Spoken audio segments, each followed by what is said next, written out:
श्री कृष्ण जब मथुरा के राजा थे तो उनके साथ उनके सबसे प्यारे मित्र उद्धव जी रहते थे। भगवान प्रेम से ऊपर किसी चीज को नहीं मानते थे और उनके मित्र उद्धव जी के लिए सबसे ऊपर ज्ञान था। वो प्रेम को जरा भी नहीं मानते थे। देखने में वे बिल्कुल भगवान के जैसे ही थे। ज्ञान तो उन्होंने देवताओं के गुरु बृहस्पति जी से प्राप्त किया था। उद्धव जी बहुत बड़े ज्ञानी थे पर प्रेम को वो बिल्कुल नहीं मानते थे। भगवान हमेशा कोशिश करते थे कि उद्धव जी भी प्रेम को समझें। उन्होंने बहुत बार कोशिश की उन्हें प्रेम को समझाने की, परंतु वो हर बार असफल रहे। भगवान के कमरे में एक बड़ी सी खिड़की थी। उस खिड़की से वृंदावन का तट दिखता था। एक दिन भगवान शाम को जब राजकाज का काम निपटाकर अपने कमरे में आते हैं तो वो अपने कमरे की खिड़की पर खड़े होकर देख रहे थे। अचानक से उन्हें वृंदावन की बहुत याद आने लगी। उन्हें ऐसा लग रहा था कि आज कोई तो दिख जाए। अचानक उसी यमुना तट से कुछ ग्वाल बाल जा रहे थे। भगवान को बहुत समय हो गया तो अब नए ग्वाल बाल आ गए हैं।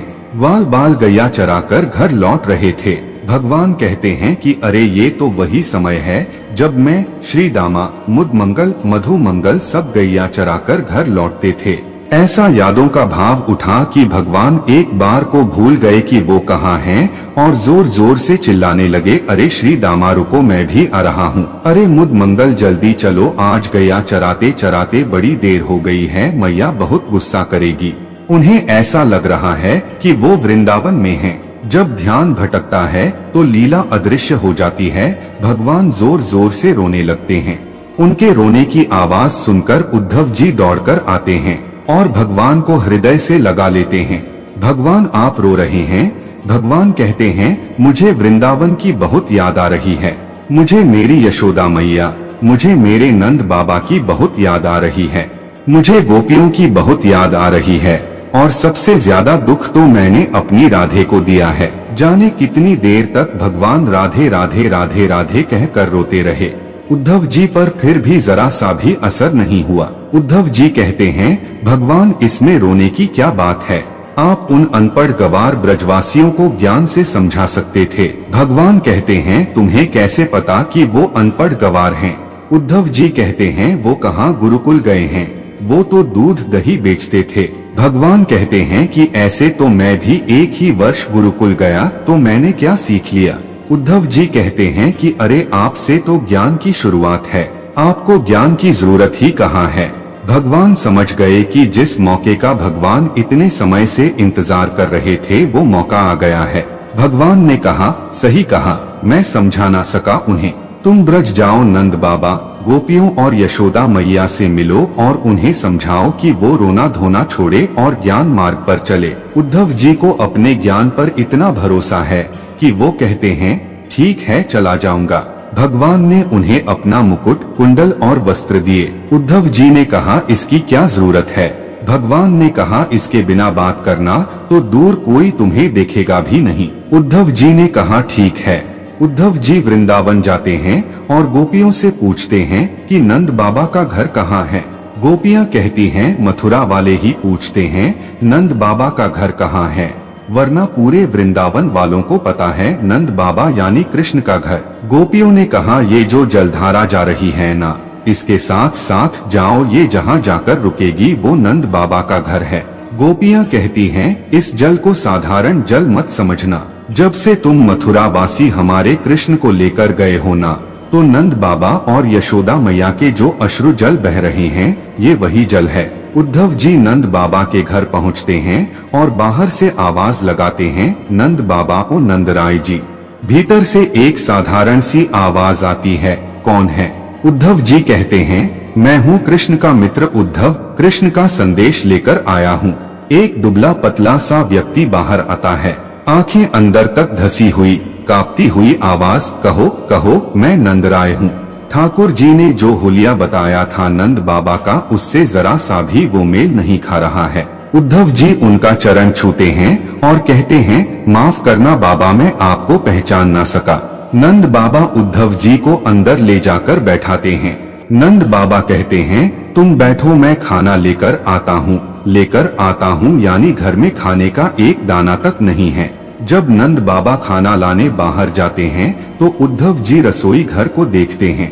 रसोई घर में जाले लगे हुए हैं, मानो जब से कृष्ण गया है तब से उस घर में खाना नहीं बना है। बाबा उद्धव जी को भोजन करवाते हैं और कहते हैं कि तुम थक गए होगे, अब तुम आराम करो। उद्धव जी कहते हैं कि अरे बाबा, बात नहीं करोगे क्या? मेहमान बनकर थोड़े ही आया हूँ, मैं आपसे कुछ बात करने आया हूँ, संदेश लेकर आया हूँ कुछ। नंद बाबा बैठते हैं, वो कुछ कहें इससे पहले यशोदा मैया आती है। पहली नजर जैसे ही उद्धव जी पर पड़ती है, जोर से भागती हैं, अरे कन्हैया तू आ गया। नंद बाबा कहते हैं ये कन्हैया नहीं है, उसका मित्र है, कृष्ण का संदेश लेकर आया है। मैया कहती है संदेश लेकर आया है। कृष्ण जब छोटा था ना, तो वो जब रोता था तो मैं बड़े से बड़े काम को छोड़कर उसे गोद में ले लेती थी, वो रोए ना, वो दुखी ना हो बस। आज उसकी माता कब से रो रही है, वो आ नहीं सकता, मित्र को भेजा है। उद्धव जी कहते हैं मैया कृष्ण को खुदगर्ज मत समझना, अरे वो आप सबको बहुत याद करता है।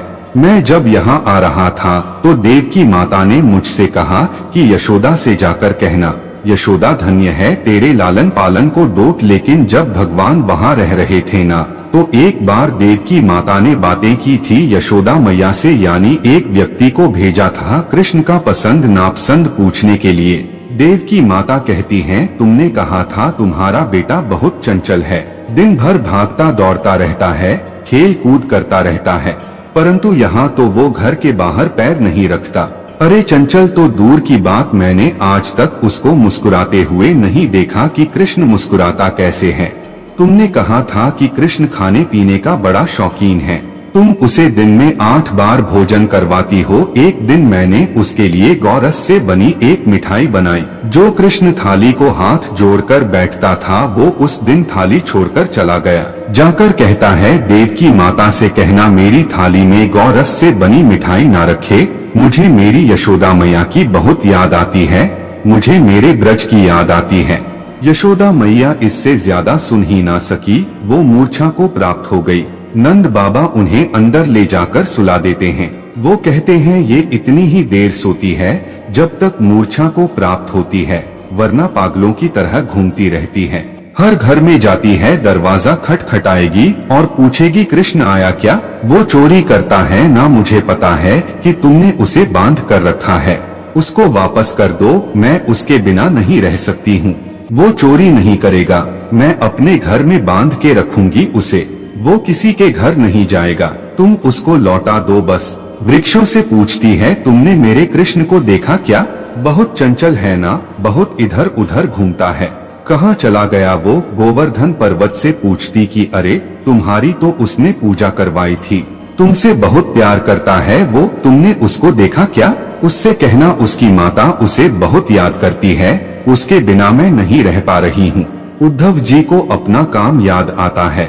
उन्होंने कहा बाबा आप बहुत सौभाग्यशाली हो कि आपके घर कृष्ण आया, परंतु जिसको आप बार बार अपना बेटा बेटा पुत्र पुत्र कह रहे हो वो किसी का पुत्र नहीं है, वो परम पिता परमेश्वर भगवान विष्णु का अवतार है, वो किसी का पुत्र नहीं, वो किसी का पिता नहीं, वो भगवान है, वो तो केवल उनकी लीला थी कि वो आपके घर आए। नंद बाबा कहते हैं मैंने तो तुम्हें बहुत समझदार बालक समझा था, पर तुम तो बड़े साधारण से बालक निकले। क्या कहा वो भगवान है? अरे भगवान का एक लक्षण नहीं है उसमें, भगवान सबका पेट भरते हैं, अन्न का भंडार है। कहा जाता है ना कि वो किसी को भूखा नहीं सोने देते, तो जिसके घर में अन्न का भंडार होगा वो भूख से तड़प सकता है क्या? मैंने कितनी बार कृष्ण को भूख से तड़पते बिलखते हुए देखा है, भूख से रोता हुआ यशोदा के पास आकर कहता मुझे बहुत जोर की भूख लगी मैया, सब काम छोड़कर मुझे पहले भोजन दो। तुम कहते हो भगवान है, भगवान क्या कहते हैं? सत्य की राह पर चलो। मेरा बेटा बात बात पर झूठ बोलता है, चोरी करता है, तुम कहते हो भगवान है, चलो मैंने मान लिया वो भगवान है। भगवान से कभी गलती तो नहीं हो सकती है, तो मुझसे गलती हुई ना कि मैंने उसे बेटा कहा। उसने ना जाने कितनी बार मुझे बाबा कहा है और यशोदा को मैया कहा है। जब गोपियां उसे चिढ़ाती नंद बाबा गोरे, यशोदा मैया गोरी, बलदाऊ गोरे, तू कहाँ से आ गया काला, तू इनका बेटा नहीं है, तो क्रोधित हो जाता और आकर कहता, मैया कह दे जा मरी से कि मैं तेरो छोरो हूँ। तुम कहते हो भगवान है और चलो मैंने मान लिया वो भगवान है, और तुम्हें क्या लगता है कि तुम्हारा ये कहना कि वो भगवान है मेरी विरह वेदना कम कर देगा क्या? उद्धव जी बोले, हाँ, आप ये रोना धोना छोड़कर ज्ञान की राह पर चलिए।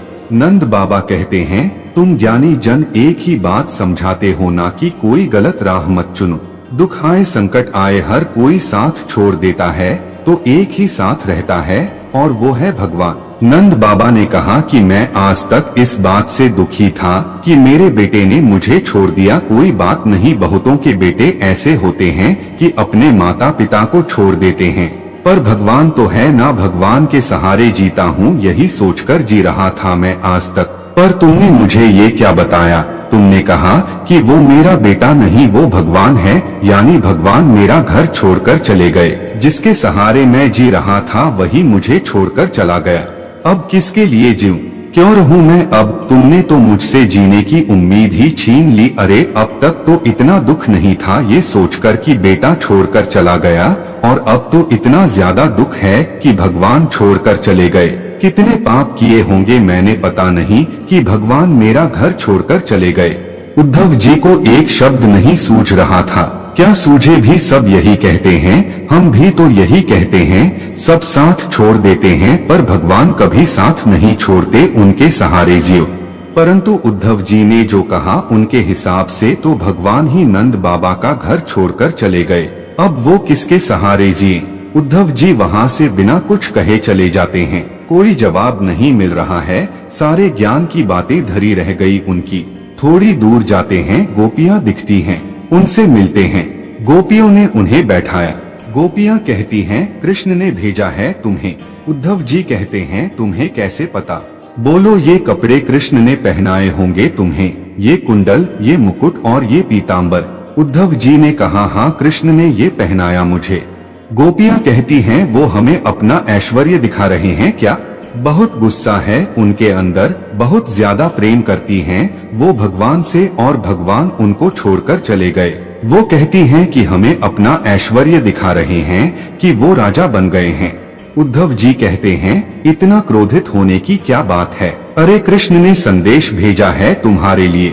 उन्होंने कहा है कि रोना धोना छोड़कर ज्ञान मार्ग पर चलो। गोपियाँ कहती हैं, और ज्ञान मार्ग पर चलकर क्या होगा उद्धव जी? उद्धव जी ने कहा, अरे क्या होगा, कल्याण होगा, स्वर्ग की प्राप्ति होगी।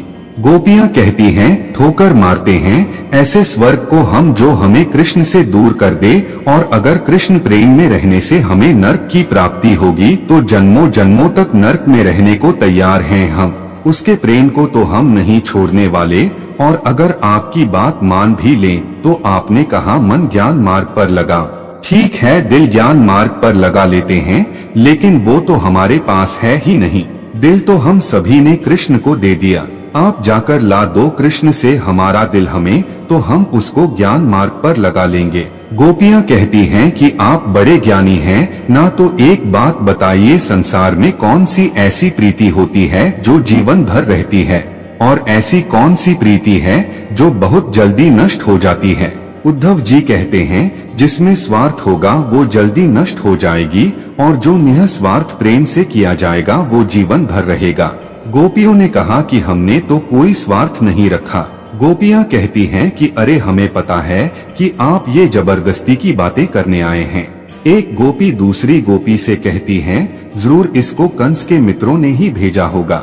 कंस की मृत्यु हो गई है तो उसका श्राद्ध है, जरूर ये मांस लेने आया है। दूसरी गोपी ने कहा, परंतु यहाँ पर मांस कहाँ है? तो पहली गोपी ने कहा, अरे सबको अच्छे से पता है, कृष्ण के जाने के बाद हम सब मृत की तरह घूम रहे हैं। सबकी मृत्यु हो गई है, मानो सब जीने को जी रहे हैं। श्मशान घाट बन गया है वृंदावन। दूसरी गोपी कहती है कि अगर ये हृदय मांगेंगे तो तुम अपना हृदय दे दोगी क्या? पहली गोपी बोली, क्यों नहीं, अरे मामा के श्राद्ध में भांजा भी तो होगा, सारे काम तो वही देख रहा होगा। हम उससे नहीं मिल सकते, पर हमारे हृदय को देखते ही वो पहचान जाएगा कि ये किस गोपी का हृदय है। उद्धव जी कहते हैं कि कहाँ, अभी कह रही थी कि राजा बन गया है और ऐश्वर्य दिखाने भेजा है। और उसके लिए इतना बड़ा त्याग करने को तैयार हो, केवल उसकी ही बातें करती हो, उससे ही प्रेम करती हो। गोपियों ने कहा, यही तो प्रेम है कि कारे को छोड़ो जा सके पर कारे की कथा ना छोड़ी जाए। यानी वो साथ नहीं है परंतु उसकी बातें करना नहीं बंद कर सकते, वही तो अब जीने का आधार है हमारा। गोपियाँ कहती हैं कि आपको हमारी बातें नहीं समझ आ रही हैं, आपको लगता है पागल हैं सबको यही लगता है। सब यही कहते हैं कि सब पागल हैं, पर हमें किसी को समझाना भी नहीं, क्योंकि हमारी बातें या तो हम समझते हैं या फिर कृष्ण समझता है। उद्धव जी के पास कोई जवाब नहीं होता, वो निःशब्द रह जाते हैं और चुपचाप वहाँ से भी उठकर पागलों की भांति मथुरा की ओर प्रस्थान करते हैं। उनका हृदय अंदर से दहल उठा, उनकी सारी ज्ञान की बातें धरी रह गई।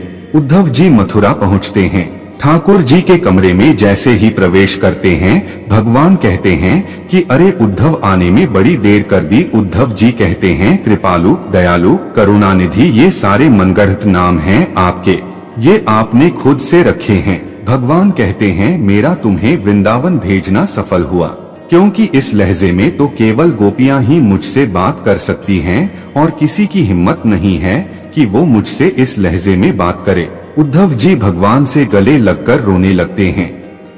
अगर आपको हमारी यह वीडियो पसंद आई हो तो वीडियो को लाइक करें, शेयर करें, हमारे चैनल को सब्सक्राइब करें और कमेंट में जय श्री राधे कृष्णा अवश्य लिखें। जय श्री राधे कृष्णा। दोस्तों, वीडियो को पूरा देखने के लिए आपका बहुत बहुत धन्यवाद।